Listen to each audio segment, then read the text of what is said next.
If you ever want to do a really good growth season for any of your clients, tell them to go to Turkey, man. A lot of Turkey. a lot of very available supplementation out there, I imagine. The pricing is outrageous. You buy it from a pharmacy. The food, like, you'll spend $2 to $3 American for a chicken and rice plate. Like, oh my God.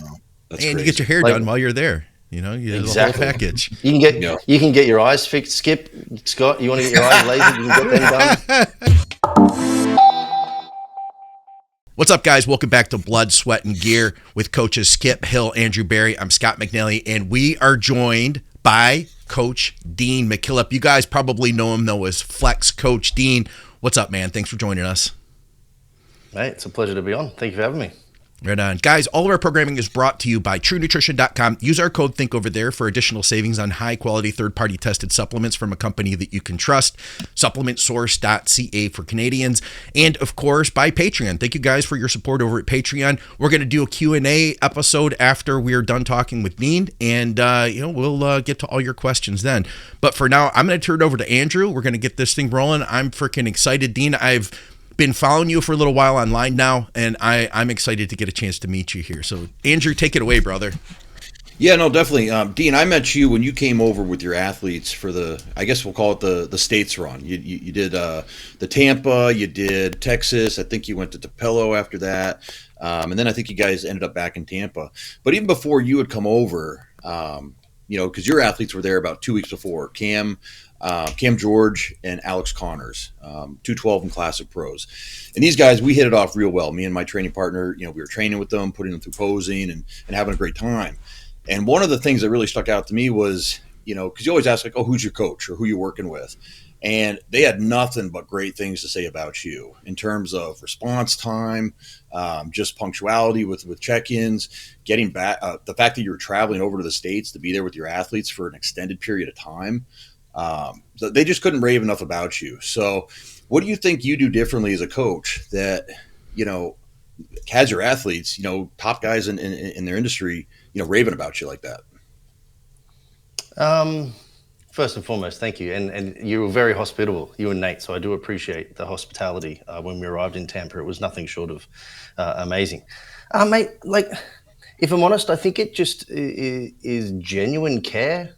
And that may seem like maybe a bit of a cop-out thing to say, but like, I've just always cared. I've always taken a really, really, really keen interest in anybody that I've ever worked with. So like some quick background, like when I was finishing my university degree, which was in exercise science, I had to do unpaid prac hours at a place of my choice. Most people in my degree went down like the cardiac route, looking at imaging and all that kind of stuff. And I found that pretty boring. I was always interested in performance.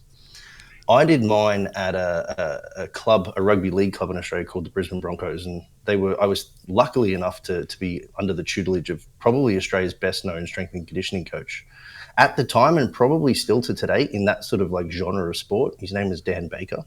Okay. And he was the same. It was just like genuine passion, genuine care. The crew there was unreal. So I've just always taken a liking to that, and I've always taken also like I suppose like a customer service first approach to my coaching, because it's kind of weird to think of a client as a customer, but realistically they are. And I think customer reviews go a long way. Our entire business at Flex has been built off the back of referrals. It's never been advertised. So customer service, I guess. Yeah, that's amazing. And speaking about clients and customers, another thing that really hit me off, because, after I met you, I started following you. And then I saw one of your posts about, I think you're with your team at one of the big shows, and you had two guys that had gotten pro cards that day, I believe. And the post was about your evolution over the last 10 years and about how early on in your career, you would kind of question some of the norms that, the bodybuilding norms that were, the thing back then. I would imagine things like completely cutting your water, 2 or 3 days out, or just those random things like no salt on your diet, that kind of stuff that was prevalent in our industry 20 years ago. And in some cases, oddly enough, still is in some people's plans. But, right. And then talking about how, people started to notice you because you took your methods and built a great physique and did well on stage yourself, but then you were also putting out athletes that were doing really good and looking the way they should look. And then you started to get noticed by more and more people. So more validation was coming in. Walk us through that. Maybe tell us about your early career, getting into bodybuilding. This is the post I'm talking about. I invite anybody who is a coach to read it because it'll probably ring true to you if you've been in the industry for, 5, 10, 15 years and you've had similar success, I guess. I think that's a great way to put it. Yeah, the guy at the front on the ground there, George, he's our other coach, Flex Coach George is his name. He's out of the UK. So he kind of looks like me because he had the beard, but he's got no hair. But that particular competition was probably the pinnacle, I would say, of my career at that stage from a coaching amateurs perspective, because it was years on years on years of producing really good results. But as you guys know too, like you can get incredible progression from an athlete from year 1 to year 2 to year 6, whatever it may be. But if they're not of the genetically elite, whereby they have the opportunity to win, sometimes it just doesn't get recognized. Sure. And I'd had a lot of those clients in my time, a lot of them that maybe came 3rd or 4th or 5th, or they didn't really, get noticed so much. But that particular year, for those that aren't familiar with the Australian competitive season 2, we only have 2 seasons. You compete in April or you compete in September and October, sort of range. And within those competitions, in men's open bodybuilding, there is 1 pro card at each show. There is 1 for classic, and there is 1 for men's physique. Can I ask you, Can I stop you right there for a second? So what do you guys from Australia and being in Spain now, what did you guys, what did you guys' take on the American system of pro cards? Like, for instance, nationals, top 2 get a pro card. USA's, 4 out of the top 7 class win. No, I'm sorry, all of them. Yeah. North Americans, 4 out of the top 7 get pro cards, et cetera, et cetera. How do you guys view it? Because if only 2 men are turning pro in open bodybuilding per year, that's a big difference. Yeah, if you get a pro card in Australia, you know that you're good enough, I think, to compete against the rest. I think that's across the board, actually, in Australian sport. It's a very small community of people. Realistically, it's like 27 million people for a landmass that's pretty similar to America. So, significantly less. But you have to really compete against the best. And if you're a smaller guy, like let's take Cam George, for example. You mentioned him before, Barry.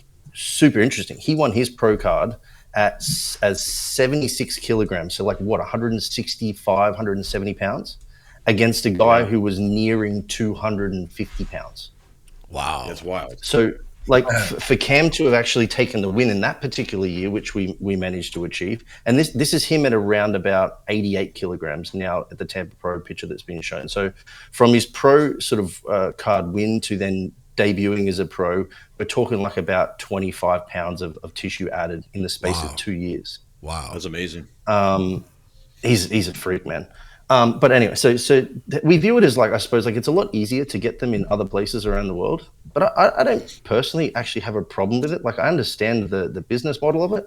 For me, I'm more interested in what people do with their pro card. Yeah. If you're an active competitor and you're doing well, I don't really care if you got it in a cereal box, because if you're an active competitor and you're doing well, then you must be good enough, right? Yeah. But I do think that being able to earn it in Australia is a bit of a privilege, and it's also very rewarding because you've earned it. That's for sure. Yeah. I would imagine it's the way that the overall winner at nationals or North Americans or USA feels. You know what I mean? Yeah. You've won your card, but you've beaten the other guys that have been qualified to win their card. So you're the best bodybuilder on stage that day. Mm-hmm. Yeah. But so that one was cool because that in the overalls, so we always get the under 80 kilogram, the under 70 kilogram, 90 kilogram, under 100, over 100 in the overalls for the pro card in men's open bodybuilding. That's how you earn it. So I had my men's open super heavyweight take the pro card in that pro division. Next to him, I had the under 90 kilo winner. Next to him, I had the under 80 kilo winner. Nice. And then I also got the guy who took out the entire classic that show too. So from a team perspective, we just cleaned house. Yeah. And it was also the first opportunity for our coach George then to go across to Australia and meet a bunch of people. So it was just an incredible year. So it really was that post suggests I suppose the recognition of years of work. That's cool. We've made it. We're here. Yeah. Cool. But you asked me, I suppose, where did it start, man? I've always been in sport. I played soccer as a kid. I left school even to try and become a professional soccer player in the UK. And then once that was no longer a viable option, I started lifting weights. And I was lucky enough in my formative years of, I suppose, bodybuilding. I worked for a GNC, and my boss, who was at the GNC, was an Australian national champion in under 80 kilograms. So he kind of just like lit the fire fairly quickly. And he was also like, interestingly at that time, because this is probably 13 or 14, 15 years ago, he was actually quite like, he was an old head, but he mixed in a bit of science. It was really interesting. Like, he was very well thought out with his PD protocols. He was very meticulous with training and like programming and progression. And he had a lot, but then he had some like really weird old school stuff too. Like, you know, you could have a rice cake with honey, but you couldn't have a flavored rice cake kind of stuff. Yeah. That's an old school thing. Yeah. You know, like, you do this, but not that. Yeah. And when I would say, why? He'd be like, you just can't. And I'm like, okay. So I spent those like first few years like pretty typical, you know, following like a, you know, quote unquote clean diet. But I've always been a personality who questions things just out of pure interest more than anything. Not out of, you know, being an asshole, as much as it probably was thought out to be the case when I first started and social media was getting popular. And, you know, I didn't know how to communicate it either. You know, I'd be like to people, this is why you're wrong. Here's the reasons, as opposed to, can you tell me more about that? You know, and actually just opening up the dialogue and trying to figure out where somebody thought that may be the truth, or, you know, whatever it may be. So yeah, and then it was just a matter of just years and years of application, man. As you know, I think science gave me like a really good background. I think application allowed me to apply that, and then I think the refinement of that process to marry it all together is what's afforded me the opportunity to now do this full time. It sounds like there's a little bit of old head in there, though. A couple things stand out. Number one, the time frame, because that would be roughly what, 2000, 10, late 2000s, 2008, 2010, in there somewhere with the GNC thing, maybe. Yeah, well, that was when I was there. Yeah, with the GNC for sure. Yeah, okay. That time. Well, the reason I say that's an old head thing, like the next generation. That's what old people say. This next generation. They didn't have the work at GNC, dealing with, from the bodybuilding scene. It didn't. That's a last generation. So you're kind of coming up on that last of the old head generation, but you're mixing that then with the benefits of the new generation and tying this. So it makes sense. It makes sense. You got a little bit of old head in you, and then you have the little bit of the science side too, and you're kind of melding the two, and that's probably helping with success as well. The caring part is what caught me. I appreciate that you brought that up, Andrew, because I think there are people who are listening, and even maybe other coaches who may have thought when you asked that, well, why would anybody say anything bad about their coach? Like, why would they not speak highly of the kid? It's like, well, let me point out. Let me add to that, Skip, because, you know, being at Tampa at MI40 for the Tampa Pro, the Hurricane Pro, the St. Pete Pro, you know, we have athletes coming in all the time from all over the country, all over the world, and they're great athletes. Some of these athletes are top 5 Olympians and you know, they're show winners, et cetera. And you know, you always just make conversation like we all do, and you're like, oh, who's your coach? You know, blah blah blah. Are you happy? And it's not like you're trying to fish or try to get them to work with you. You're just trying to learn more about other coaches that you don't know much about. Yeah. And some of these coaches that a lot of people would put in their top, I would say like top 10 list of recognizable worldwide coaches, their athletes don't have a lot of great things to say about them. You know, they'll be like, well, you know, he sends me back my 3 macro numbers and cardio. And, you know, I even heard one comment from someone from a purportedly top coach from the UK. It's like, I don't even know if he knows I'm competing tomorrow. You know, he sent me a plan earlier this week, but he hasn't asked me for check-ins every day this week. And here we are 2 days out, and I'm not checking in with him every couple hours, which to me, I'm like, you know, I mean, we all do this professionally. When we're working with someone going into a show, we're probably checking in with them 30 to 40 times over that last week between, you know, and the frequency picks up as you get to that Thursday, Friday, and then Saturday into the show. So the fact that like a coach isn't even reaching out to the athlete, like, oh, hey, did you make it to the States? Okay. You know, how are you looking? You know, like, what's your weight? Like, what's going on? Let's do some posing. That kind of blows my mind. So, and that's what really stuck out to me when Cam and Alex are both like, oh man, he's on the ball. Like, he really cares about us. He's coming over here to be with us for these 3 weeks. I really thought that was something we should point out. So that's, you know, that's where that's coming from. Tell us a little bit about working with Kuba Challen. So Kuba does shows here at the channel sometimes with us. We kind of have an on-off show, maybe once every probably 6 weeks or so. And I had reached out to him. I mean, he mentioned when he first started working with you, and then I reached out to him the other day, and I was like, "Hey, Kuba, we're going to have Dean on.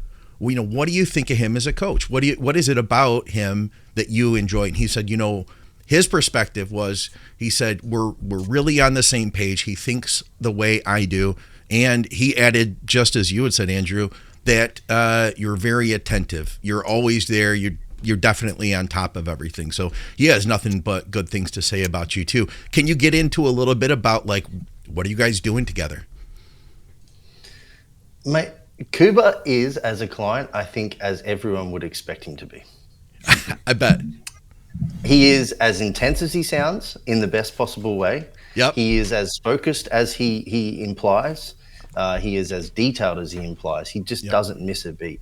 The one thing that I've seen from Kuba, especially in the last 6 months, we've been working together now for around about 35-ish weeks. If we take into consideration that when we first started talking about the potential teaming up together, it was at the back end of his last competitive season. He was 4 to 6 weeks out. And I was kind of like, look, man, for me to really get the most out of you in this post-competition phase, I want to know what's happening now. So just start sending me check-ins. Don't worry about it. I know you said afterwards, but just let's just touch base. And then before you know it, we were talking every day. And, he's like, oh, what about this for peak week? And what about this for peak week? And Meg was helping him control that, and they did an exceptional job. So it all kicked off really quickly.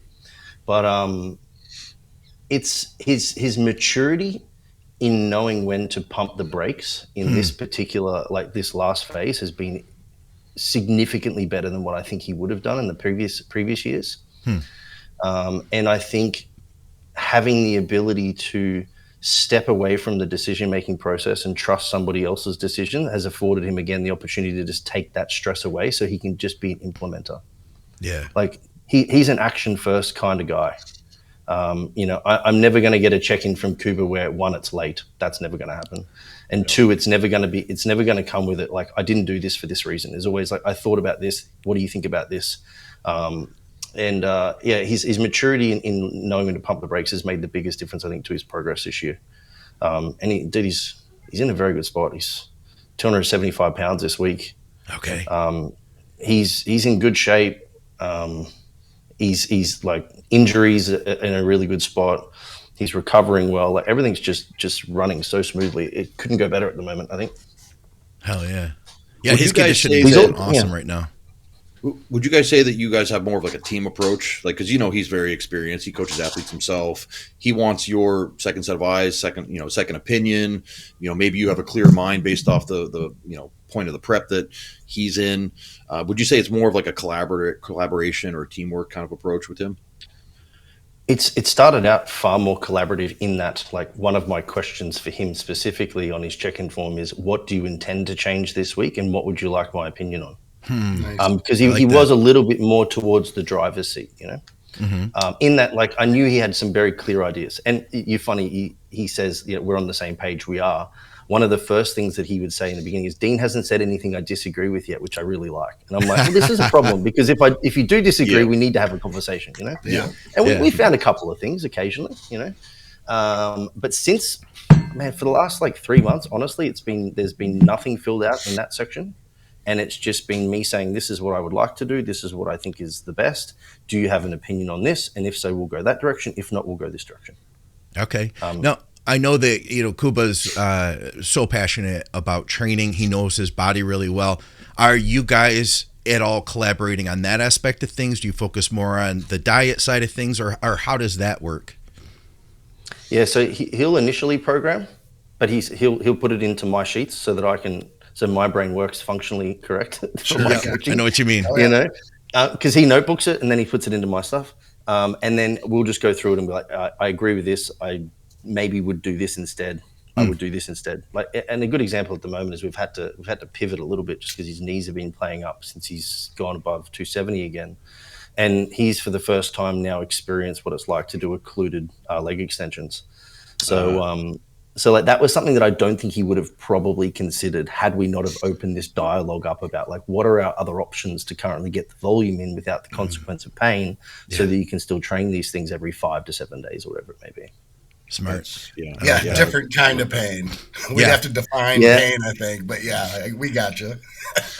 Yeah, I'm like, wait till I implement occluded bike sprints, then you'll know that I'm an absolute asshole. Those suck, by the way. Those do suck. Bro. But I'm going to say, and maybe your perspective is a little different, Dean. But I feel like occlusion training, it kind of had its thing like 8-9 years ago, and then I think people didn't like that pain more than anything, and they're like, I'll just do a heavy widowmaker instead, or I'll do something else that's challenging. But that type of pain that's just like deep seated and sitting with you for 5 minutes straight, a lot of guys were like, I'll pass on that. But I feel like occlusion training is coming back because maybe it's only because of me, because I feel like I've been using it again. No, I think you're right, man. I'm hearing it more Scott? Too. Yeah. I agree. Yeah. What's it like internationally between Spain, Australia, your guys that you work with? I've not actually seen anybody occlude in Spain. I have seen it around the world, which has surprised me. What surprised me actually in Spain is to see a little bit more of a UK influence, I think, from a coaching perspective. Like, like certain coaches have a bit of you can kind of tell like how they program certain movement patterns, like whether they've come from, like back in the day when Muscle Mentors were still around, there was, you could tell if somebody had been watching their stuff or even like Kuba stuff. But I kicked off occlusion 12 years ago, I want to say, like was when I first started playing with it. I only remember it because my now wife saw me in the gym doing it, and she was like, "You either know something that I don't, or you're an absolute nutbag. Like, which one is it?" Both. Maybe both. Yeah, exactly. And Alex Connors, you brought up too, Barry. Like, man, we built his legs at one point on those because he just couldn't load knees. They were in pain all the time. And I think with anything, like trends come around, right?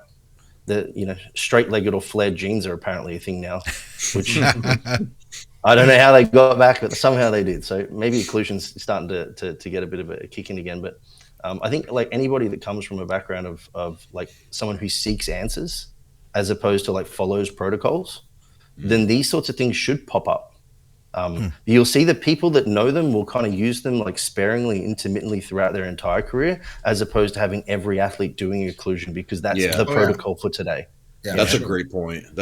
Rather than just jump on the bandwagon of what's hot right now with training, whether it's a Jordan Peters method or a John Meadows training style or occlusion, whatever it might be, knowing when to add things in and when not to use them. Kind of like intensifiers, right? You're not going to have someone do a triple drop set on the hack squat every single week. They're going to drive themselves in the ground eventually, but knowing when to apply these different intensity techniques, I think that's a great point. Yeah. I've always communicated that as like, understand the principles, create protocols is kind of like, I suppose my sentence, my pithy sentence for that as to how I've always considered my coaching to be. If you're in the market for protein powder, check out TrueNutrition.com. They literally have like every protein powder under the sun. I go with their cold filtered whey isolate or their Team Skip blend. I prefer the chocolate peanut butter cup, but there's a few flavors that I like. Let me know if you have any questions about that. Victoria, my wife, she gets the pea protein isolate. It's rare to find a pea isolate. Most of them are concentrate, so the isolate is super low in carbs. Regardless of your diet, they will have a protein powder for you, and you get to flavor it how you want and buy it by how many pounds you want. So check them out, TrueNutrition.com. They're the first company that ever supported our podcasting, so we support them. You can support us by shopping with True Nutrition and using our code THINK. I got a question that may seem a little bit tangential. There we go. But I think it's important. You touched on the fact that you said your now wife, when you first met her, you were doing this. So my question is, obviously you've been together for a while. So what part of, let's say, a stable relationship or your marriage plays into, or maybe it does, maybe it doesn't, I don't want to lead the witness here, into you being successful in, as a coach or in this particular endeavor? Is it just you? In all honesty, it's massive because, Liz is her name. She would have told you that maybe there was, when I first started coaching, because I am very passionate about it and I have a lot of care for my clients, but also my result, right? Like the result is incredibly important to me. So I'm going to do whatever is necessary to do that. And that may have meant that I was on my phone a lot. It may have meant that I was distant during the weeks. Again, like for the Australian, if you can picture this, that picture that we brought up before, I think I had 11 guys that I was peaking that weekend. Yeah. And that happened with me basically like arriving in another country, and I stay up from 12 a.m. through to 5 a.m. And I do that every week for like 4 weeks straight, because there's a competition on every weekend for 4 weeks straight until nationals. Yeah. So there's lots of sleep missing in those periods. And like in the past, man, that would have been like a big stress on the relationship for sure, because it was a client comes first approach. Yeah. Whereas now she knows, like, it's that at that point in time, she's gonna miss me for a month, you know, and that's what it is. What it is. But the support is there to understand that it's not because, you know, you don't love that person or you don't want that time. It's because you just have like other priorities at that particular instance. And I'm a bit autistic in that I'm in it, you know. Yeah. Like, no other emotions exist around my head outside of, are my clients okay for the next 4 weeks specifically, you know. Yeah. And obviously I knew the answer to that. I've been married a long time myself. Scott and Andrew are good examples too. Their relationships are stable. But I want to just add this because I think it's important for the viewers. Whether it's your coaching success, whether it's your bodybuilding success, or kind of success really in everything, if your life outside of that endeavor is chaotic and you don't have your ducks in a row, good luck being successful for any length of time. You'll be scattered. You'll be all over the place. And those, even financial stress, relationship stress, all those things are distractions and obstacles that essentially pull you away from the focus that you're trying to give to what you want to be successful with. Relationships are huge. Oh, looks like we lost Andrew there. He'll be back, I'm sure. Sometimes Andrew doesn't like what I say, Dean. He just hangs up. Out. Yeah, he's just like, F this guy. He just talks to me. I'm done. I'm not sure where Andrew was going to go next, but I'd love to ask you about training, man, and hear just more of your ideas, more your philosophies, and I know it's a real broad thing to say, dude, tell us what you think about training. So I'm not sure exactly where to dive into it, but you know, what are some of the foundational principles, things that you've learned over the years that you try to share with others? So I think you can get lost in the weeds of talking the nuances of training, you know, whether or not you're a volume guy or an intensity guy, or should you do intensifiers, or all of these things. They're all just tools that are an opportunity for us to drive further progression. Yeah. One thing I'm certain of, and I would say without any shadow of or any hesitation whatsoever, is that efforts are predicated first and foremost on effort. And when I refer to effort, I mean your capacity or your ability to get within a decent proximity to failure. That I think is first and foremost is the thing that if you were to ever ask yourself, am I training in the most appropriate way for growth, is what does your effort actually look like? Because the only way you can offset effort is to do more work, and doing more work does definitely come at a cost.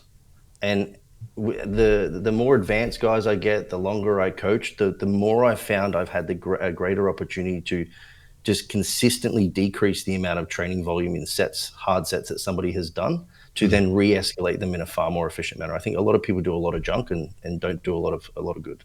So I'd say number one is results are predicated on effort. Yeah. I'd say my other philosophy is probably like sufficient enough to progress is one thing that I'm probably big on all facets, actually, like food, drugs, and training. Okay. I don't really have any preconceived ideas as to, you know, you should be eating X amount of calories, or you need to take X amount of drugs, or you need to do X amount of training volume. I could probably give some landmarks, but sufficient to grow in all aspects of those anabolic stimuluses are super interesting to me, because, you know, you can play one card one week, you can play two cards the next week, and sometimes you can play all three cards of an escalation of those and just see wonderful things. But I think, like people are maybe a bit too much in a hurry. So, Yeah, I like that. And I think I've heard you talk about that before on Instagram. You mentioned something in the gear respect, being that, you know, it maybe throw that one at us. You had talked about how, you know, a lot of guys are pushing a lot. I mean, and what are you going to do? You're going to end up, if you're already taking, you know, a ton of gear, then what are you going to do to progress? So I think that goes back to what you're saying. And what was it? How did you word it? Like the least amount? Yeah, get the most out of the least, I suppose you could say. Like, I think, there's a weird thing in bodybuilding where like people try and wear this badge of I eat 5,000 calories to gain weight, like it's some Yeah. form of successful outcome. Like, as opposed to thinking of it as like I only have to eat 4,000 calories to grow. Like, there's a lot of like really weird rhetoric within bodybuilding that I think if people learn to reframe how they did things or how they say things, it would make a big difference to probably their perspective of difficulty. Even, like it's the same in prep. Like, but so that is it. Get the most out of the least. I would much rather have somebody not have to shovel food and grow very efficiently, so long as they're not crazy hungry, and see tremendous results, than the opposite. I'm sure we've all had a client that just burns through fuel so inefficiently that, you're just chugging more and more food down their throats and they just don't seem to get that many more results. Yeah. Like, Yeah. The more food I have to put in, the more I know it's like the more we're using I know we're getting closer to that window of you're not going to be able to handle anymore, or something's going to happen to your digestion, or, something along the lines isn't going to be good if we have to keep going more and more and more. Yeah, and I suppose to wrap that conversation up in a nice little bow with the three of them, like I often refer to like anabolic vectors with a lot of my guys. Like, you do, like, training is an anabolic vector. You must train in order to grow muscle tissue, outside of maybe your first gear exposure, but like you can't just take gear and get bigger, right? So you must train. So that's like super important. We know that food is like sufficient to facilitate that growth from the stimulus from training. Cool. We've got that as an anabolic vector, and then we actually have gear. And then you've got all the secondary stuff, like sleep and recovery. All that stuff absolutely matters, but they're not direct stimulatory vectors. Yeah. So I'm always like, if I can get the least out of all three of these for now and something stalls, I can pull on one of those levers. Yeah. And then it stalls again, I can pull on another lever. And then it stalls again and I can pull on another lever.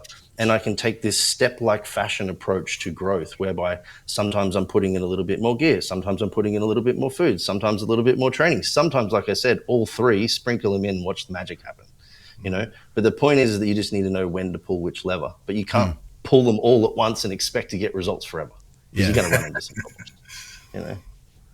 I would say that's a problem with, like, because you've had athletes where they're only on, meaning they're only eating all their meals, they're only taking all their supplements when they're able to take gear. And like, that's been, I think, a big thing for my coaching, was convincing athletes that, hey, when you're cruising, like, the attitude doesn't change, the mindset doesn't change. We're still getting our sleep and recovery modalities. We're still getting our supplements in, our 6 liters of water, our 6 meals as we were during our prep or during our blast, and just dotting all the I's and crossing all the T's. Would you agree with that? Is like, that's kind of the mindset you've been able to shape with some of the athletes? Yeah, dude, and like, bodybuilding is actually an interesting one too, right? Because you can do very little and grow a lot in the beginning. So you can kind of like be a bit shit and get away with it, And then people usually dial things up and they get a lot better and they get a little bit better. But then for some reason, it seems to be like, I think when you get to like the advanced level, some guys don't start to then focus in on the off season or the growth season as much as they do as a prep. And this is where I think you actually get people legitimately growing into prep quite regularly. So they're not really growing more. They're regaining what they lost through poor behaviors prior to this, right? Yeah, it's relative. Yeah. But the thing that people forget, the more advanced you get, the more difficult it is to grow. Therefore, the more refined you have to be with your approach. Yeah, so as you get more advanced, you actually have to dial up further and further and further and further, in my opinion. Whereas most people think the more advanced you are, the more you can kind of like coast through certain phases. Yep. Yeah, we just got a question on Patreon this week. I asked the guy for more input, and he might be listening to this now, but he had said, hey, I ran my first cycle, and it was like D-ball or something. And he said, I made a lot of progress. I was 170, and I went to 190, and I'm 210 now, I think he said. And I'm on my second cycle. It's test deca D-ball, and now I'm not growing. And why is that? And so I'm thinking, what are the factors here, right? He's taking the gear, but is he eating enough? Does that need to be turned up? Does training need to be changed? So I asked him, I was like, hey, send us some more information so that we can actually help him out, because I don't think there's really much we can say without that, Massively, because maybe he is exactly that scenario we just said. His first cycle, he got gains because it was the first stimulus of an anabolic. Yeah. But now he's getting relatively similar anabolics with no greater like supporting stimuli. Right. Well, if he had a test in DECA, he's over there just yanking the hell out of that gear lever. Why is this lever not working? I got these other 2 levers over here, but I'm going to keep pulling on this lever. And I'm not picking on him. I'm using him just as an example, just basically saying that is the perspective that I'm getting, because his question is, why is this not working, with the implication that I'm doing more gear. Why is this not working? And there are 2 levers over there that you're probably not touching. Yeah.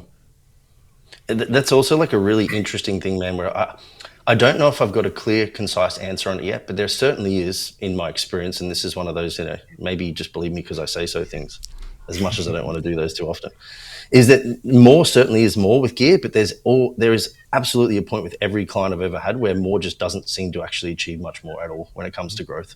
There's a sweet spot for everyone, and also a time-specific sweet spot too. Like, there's been times where I've pushed less on someone and gotten more, and there's been times where I've pushed more and gotten more. And then there's an inverse relationship with that too. It's a really interesting thing once you start playing God.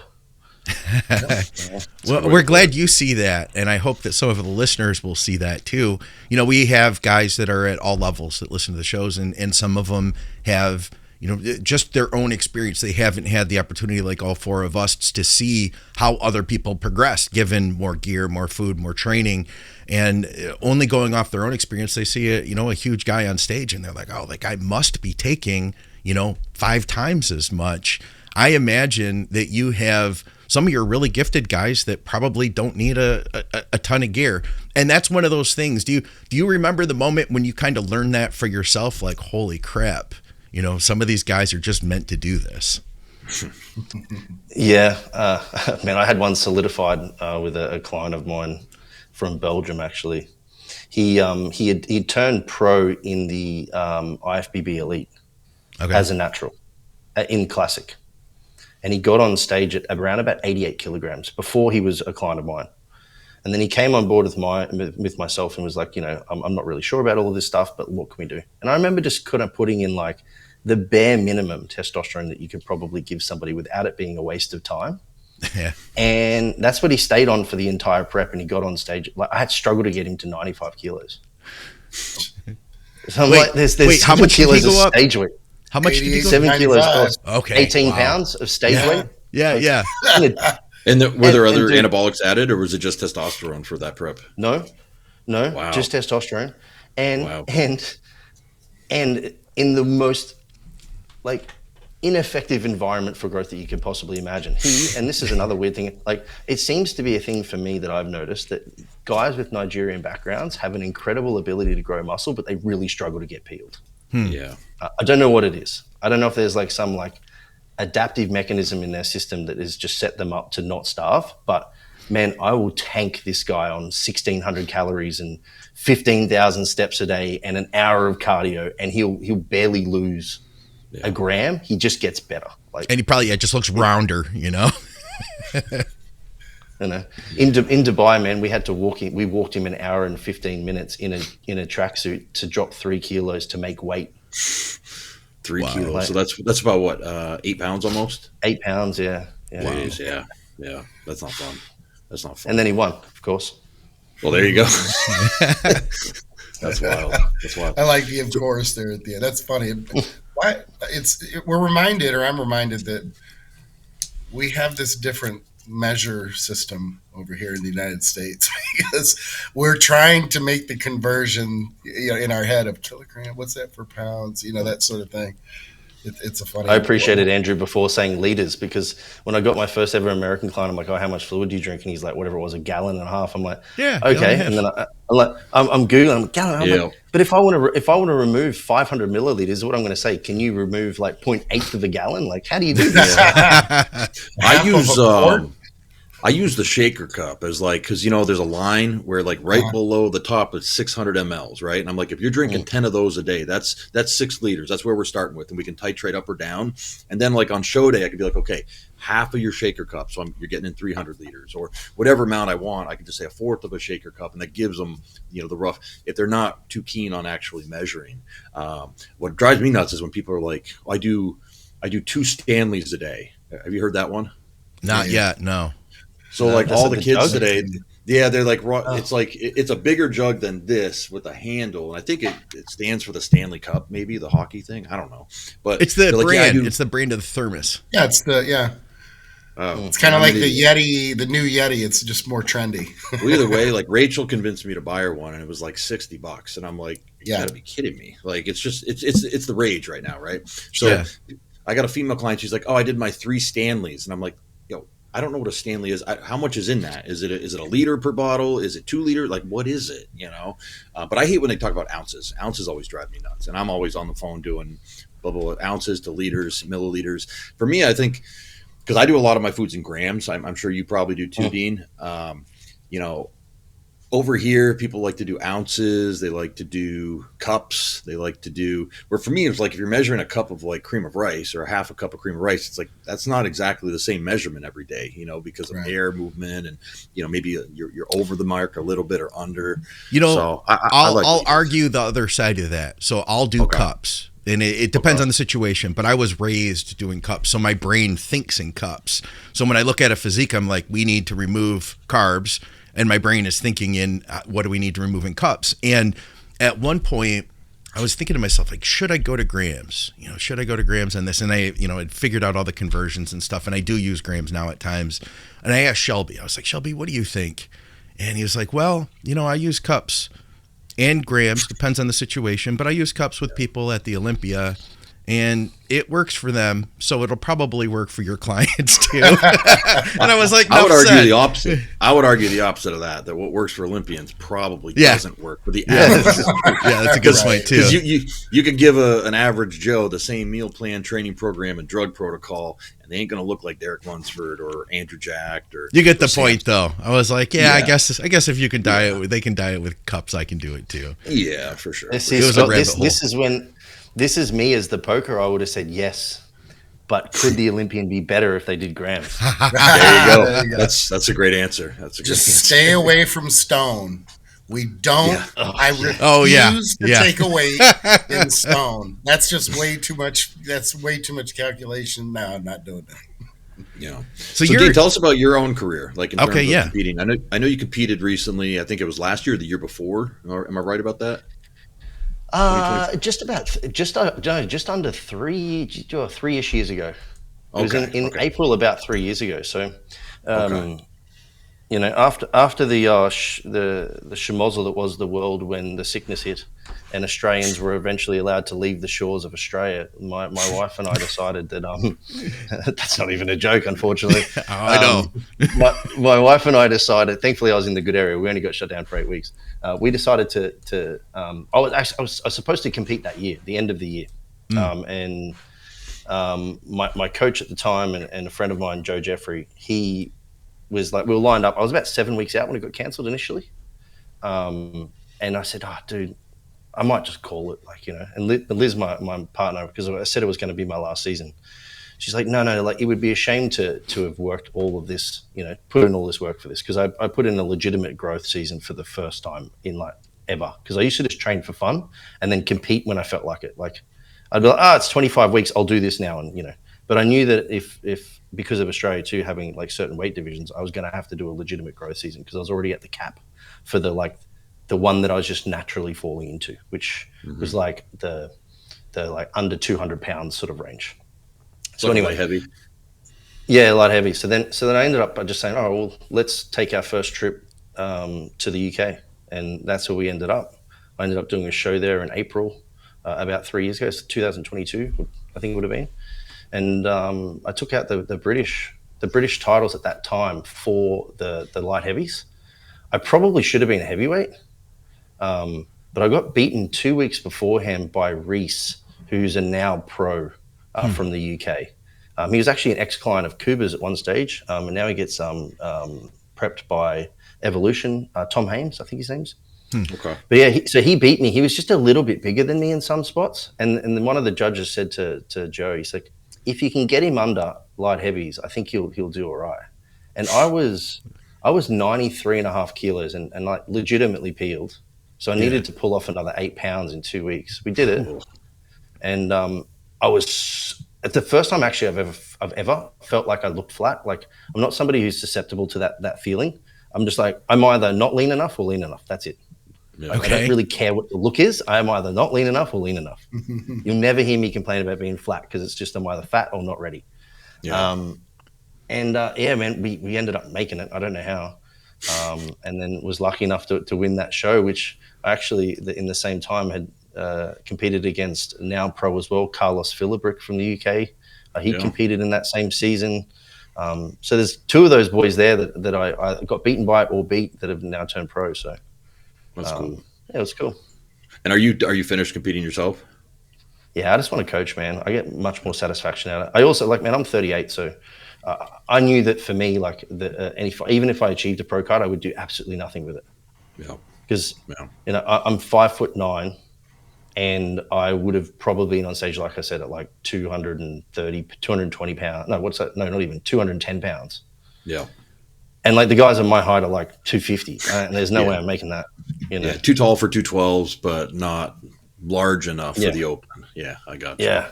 And when I got my heaviest that I ever got was 253 pounds, I think it was. And that was like 1,000 grams of carbs a day. Yeah. Okay. Yeah. Like, not fun. I need a lot of food, man. Yeah. So you guys got out of Australia, you went over to the UK. I know you're in Spain right now. Are you, like, is that home base or what's home base at this point? It is officially now for 6 months of the year. Okay. But for 3 years, we kind of moved around every 8 to 12 weeks. Nice. And we go back to the UK once a year. So you could say that we're technically like, you know, nomadic, I guess. We don't have a true home. But we have a visa here now in Spain. We have property in Spain. And eventually my wife, who has a Venezuelan background, she'll apply for a Spanish passport. So we'll probably call Spain home for winter, ongoing. And then wherever the world will have us for the other ones. Yeah, that's awesome, man. That's like literally the dream. Have you found it hard to get green cards or, you know, temporary citizenship in all these other countries that you're going to? As an Aussie, no. You can pretty much visit anywhere in the world as an Australian for 90 days without any kind of like official visa, other than maybe paying like an entrance fee. Like in the UK now you have to pay £10, and in America it's like $60 for 2 years or something. Like they're pretty easy. But we've always just traveled on like a maximum of 90 days for every 6 months, and legally that's okay. And because we work online, it's, you know, it's a bit funny, but yeah. So I guess who charges you taxes? Depends if it's personal or business. Yeah, that's what I'm trying to figure out. Like, that might be a great way to like avoid paying if you're only working 3 months here and 3 months there, and maybe some of these countries have stipulations of you got to be a resident for 6 months to be taxable. That might be the best tax shield you could possibly find. Yeah, let's cut this whole part out. No one say the Internal Revenue System, because I don't want that showing up on an algorithm and then listening. No. Yeah, the IRS. There are legal ways to pay your tax. Obviously, we are legal tax residents. Yes. Yeah. Getting out of Australia. I wasn't talking about doing anything illegal. By the way, yeah, I was saying using the benefits. Like, for instance, I'll give you a quick one. I have I have a Florida driver's license, but I still have Vermont plates on my car because my insurance is only $70 a month through Vermont, and I tell them I still have property up there. Down here, insurance would be like $300 a month. So, you know, your plates are a lot cheaper in Florida. Well, I don't know, but I don't have Florida plates. I have Vermont plates. You got to get Florida plates, bro. No, insurance. I see what you're saying. Your insurance is based on your plates, because the plates you don't pay for the value of the car in Florida. It doesn't. It's crazy. Well, let me ask, what's the bodybuilding like there in Spain? So I'm in Valencia. Juan, the young fella who's just started his prep, the big young boy, he's from Valencia region, but he has his own gym. I think he's a little bit north of like the city where I'm in. I don't see a lot of it around here, to be honest. Okay.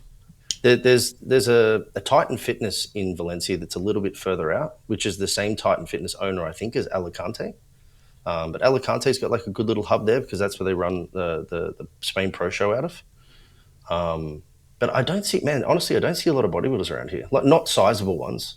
Like I'm easily the most muscular at the gym that I go to, and I'm only 215 pounds or something. Like, gotcha. Okay. And back from Australia, what part of Australia were you from? I heard you mention Brisbane, but you said you went to school there.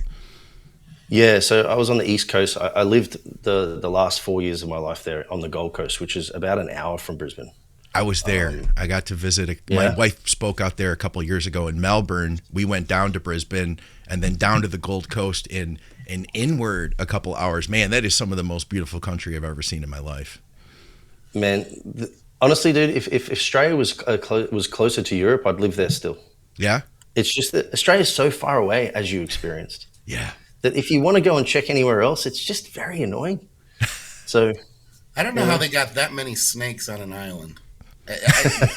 Honestly, there are more snakes, and I have this snake phobia that I doubt I'll ever go there for that reason, as silly as that sounds.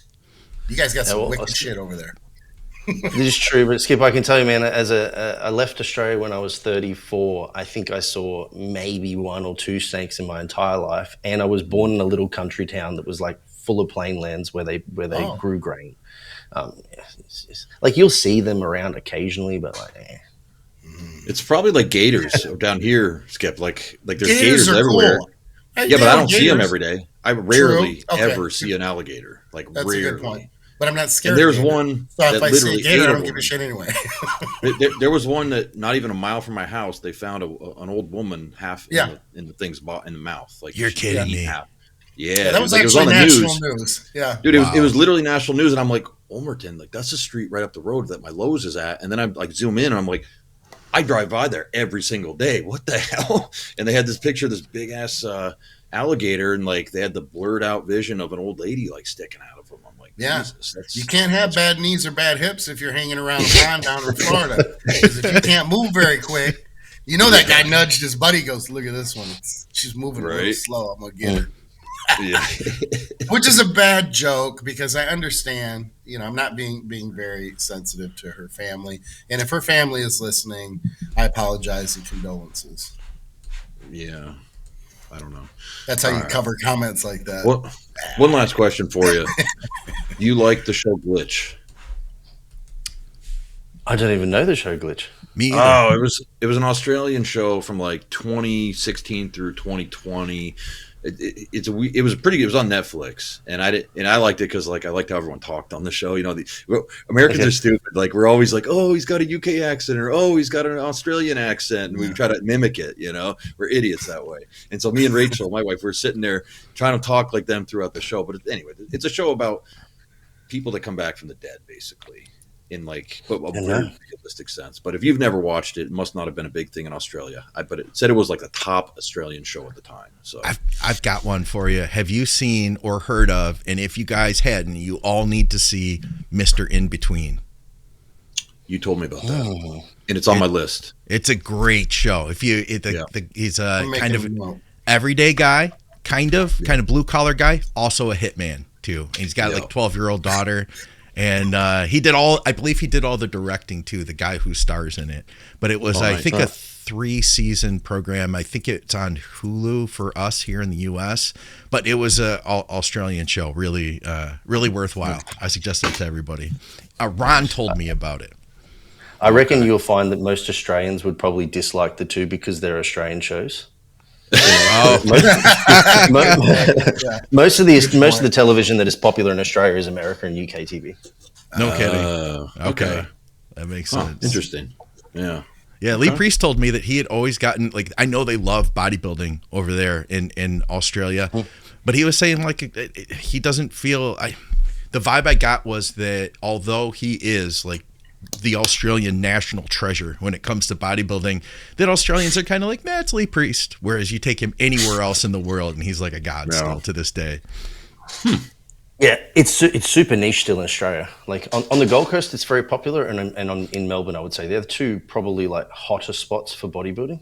Yeah. Mainly because the Gold Coast is almost a bit like Jersey Shore, unfortunately. Like, it's a bit that way. Like there's a lot of like expensive places, lots of fake tan, fake tits, and big muscles. Like that's kind of the Gold Coast. Yeah. But then there's also also like mountains and stuff. Yeah, exactly.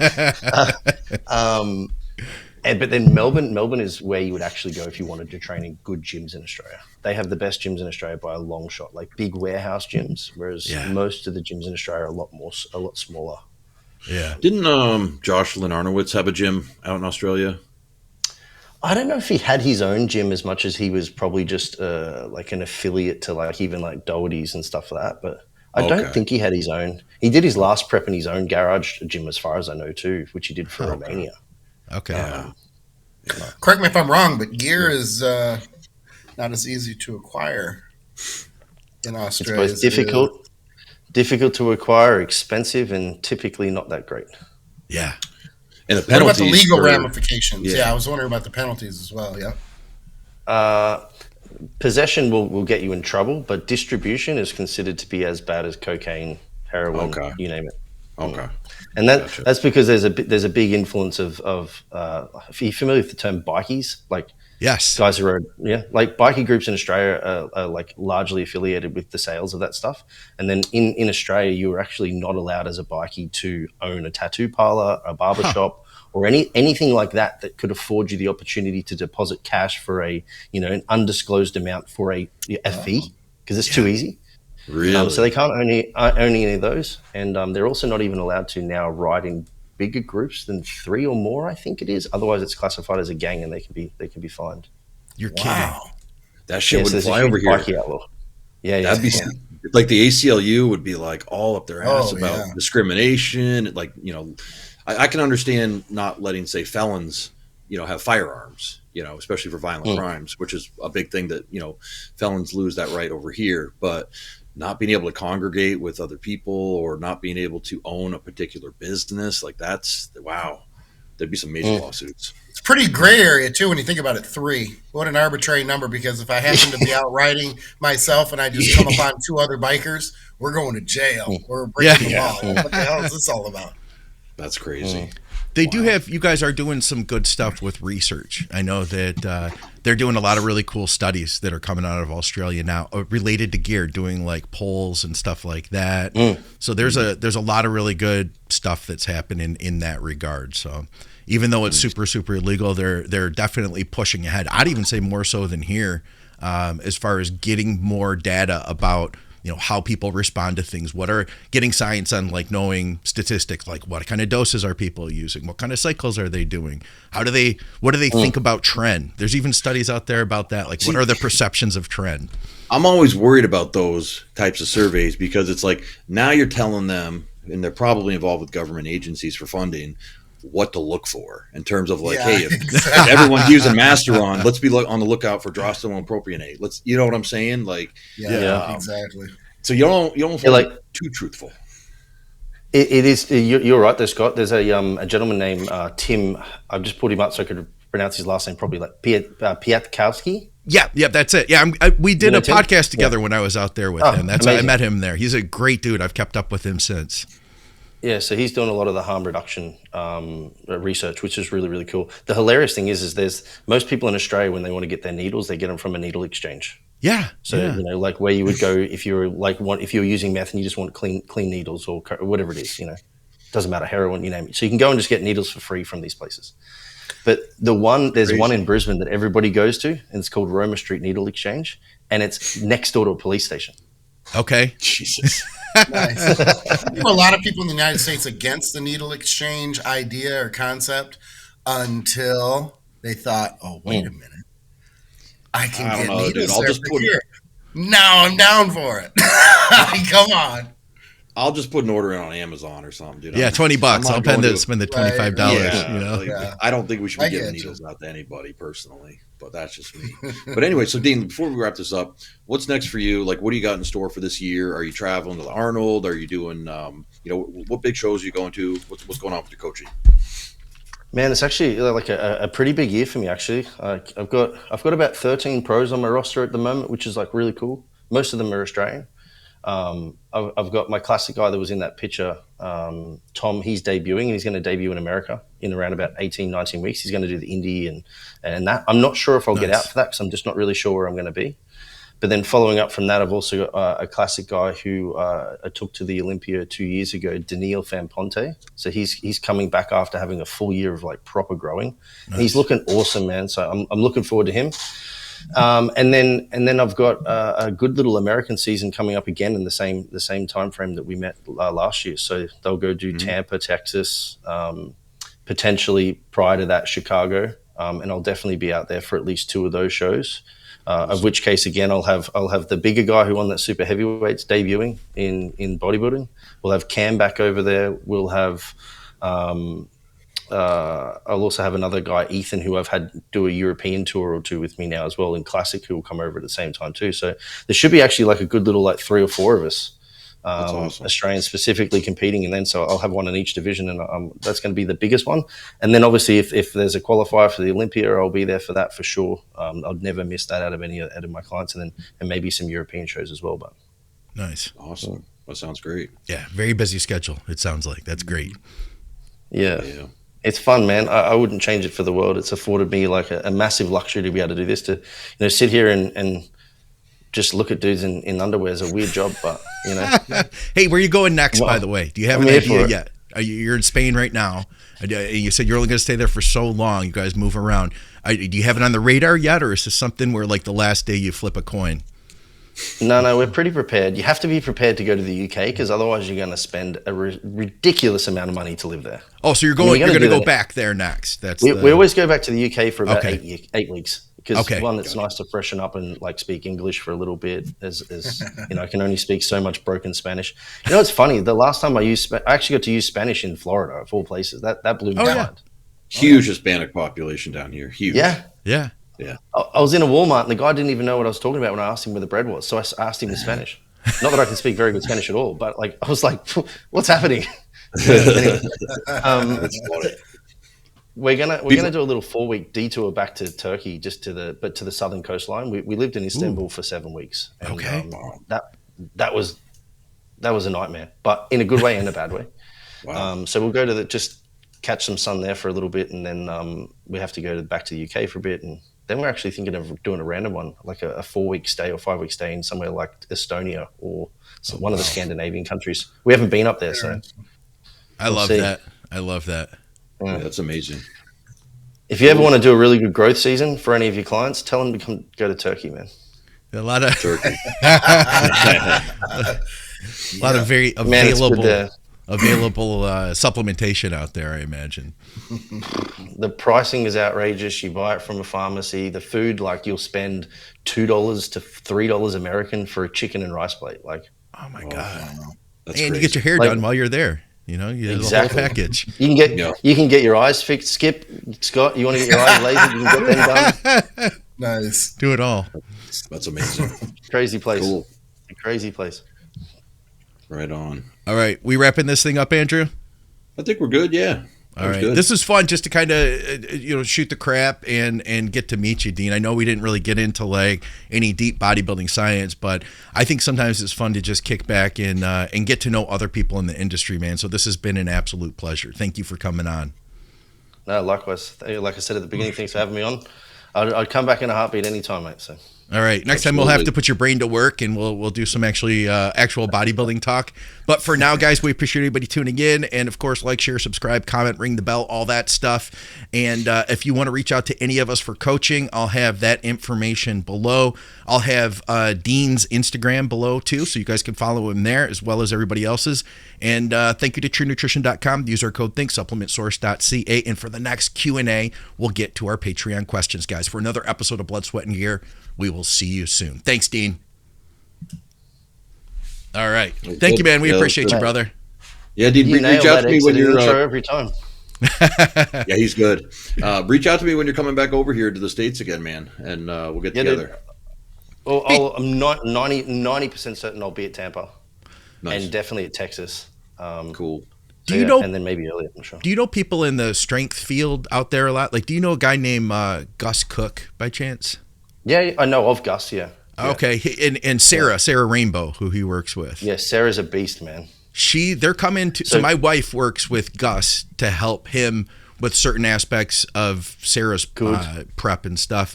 They're coming out to stay with us after the Arnold. He wants to come out here and shoot some guns. So they're going to be they're already going to be here. And he was like, Scott, can we come up to Detroit?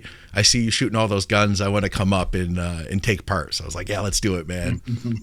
Yeah, I've never met Gus. I know Sarah knows of me and I know of her because I used to, when I was doing a bit of a mixed blend of powerlifting, nutrition coaching and that, my guy, like many years ago, his name's Will Crozier. He was Okay. one of Australia's best. And Yeah, he you used to, mentioned like, him. That's what made me think to ask about strength stuff. he was like a freak of freak. He could have been a bodybuilder, man, as well. Like, he was a beast. Like, we'd have him on stage at 235 pounds, like glutes in powerlifting. Yeah. Like, Wow. That's and crazy. man, he could pull 375, so whatever that is, 375 in kilos, 800 pounds. I don't know, something more than that actually, 850. Jesus. So yeah, I was in that group for a while, but now I haven't done any powerlifting, like nutrition coaching, for ages. Right on. Hey, one more question. With him looking like a bodybuilder, did he also do bodybuilding exercises, or was this just straight off of powerlifting exercises? He turned into a powerlifter. He wasn't. He couldn't have been a bodybuilder at the end of it, because like by the end, man, honestly, this guy has like traps that touch him at the back of his ears. You know, like he was very, very powerlifter dominant. But he used to compete as a natural bodybuilder prior to then when he jumped on the sauce. That makes sense. But man, yeah, but just one of those guys too that just didn't really ever get fat, just progressively got more muscular and just crazy, crazy, crazy strong. So he was one of Australia's best for quite some time. COVID killed that fucking industry, unfortunately, massively in Australia. Yeah, I know that it was really tough over there for you guys. We were recording with Lee Priest at the time every week, and all he did was complain every week about how bad it was over there. So this is a whole other story. I was lucky, man. The Gold Coast was pretty lucky. Like, I was still allowed to go to the beach. Like, we were shut down for 8 weeks, but it wasn't so bad. Melbourne got shut down for literally 12 months. Oh, God. Yeah, that's wild. Jesus, man. That's wild. Like, I had clients doing like backdoor entry and stuff to try and keep muscle on, you know. It was wild. Oh, it was yeah. wild. We were doing that too here for a while. Yeah. I wasn't. No. Yeah. Yeah, you were. Yeah, you know full well what I was. You know exactly where I was going with that. Yeah, you had your own key and everything. Thanks very much for having me, guys. Thanks, Steve. We All right, appreciate thanks, you, Steve. man. Okay, everybody. Peace. Yeah.